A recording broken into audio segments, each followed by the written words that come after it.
الحمد لله رب العالمين والعاقبة للمتقين والصلاة والسلام على من كان نبي وآدم بين الماء والطين وعلى آله وأصحابه أجمعين أما بعد فأعوذ بالله من الشيطان الرجيم بسم الله الرحمن الرحيم والصلاة والسلام عليك يا رسول الله الصلاة والسلام عليك يا حبيب الله وعلى آلك وأصحابك يا نور الله صلی اللہ تعالی علیہ وسلم۔ حضرات، جمعۃ المبارک ہے، آئیے کچھ عرض و معروف سے قبل حضور رحمت عالم کی بارگاہ میں نعتیہ شعر پیش کرنے کی کوشش کرتے ہیں۔ اگر سمجھ میں آئے تو سبحان اللہ کہیں۔ یا نبی نسخہ تصغیر کو میں جان گیا، یا نبی نسخہ تصغیر کو میں جان گیا،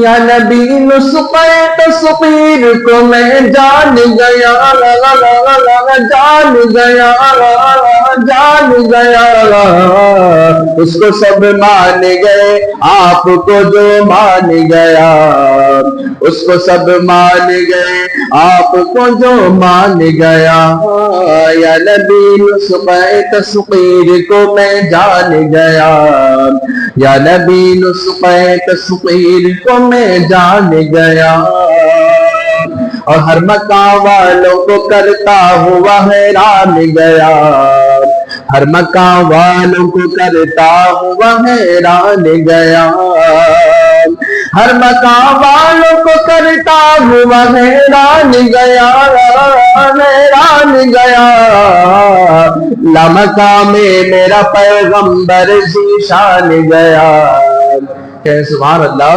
لامقام میرا پیغمبر ذیشان گیا، یا نبی نسخہ تصغیر کو میں جان گیا، یا نبی نسخہ تصغیر کو میں جان گیا، اور ہر بلندی مجھے پستی کی طرح آئی نظر، ہر بلندی مجھے پستی کی طرح آئی نظر، ہر بلندی مجھے پستی کی طرح آئی نظر، آئی نظر، زندگی تیری حقیقت کو میں پہچان گیا، زندگی تیری حقیقت کو میں پہچان گیا، یا نبی نسخہ تصغیر کو میں جان گیا، یا نبی نسخہ تصغیر کو میں جان گیا، اس کو سب مان گئے آپ کو جو مان گیا، اس کو سب مان گئے آپ کو جو مان گیا۔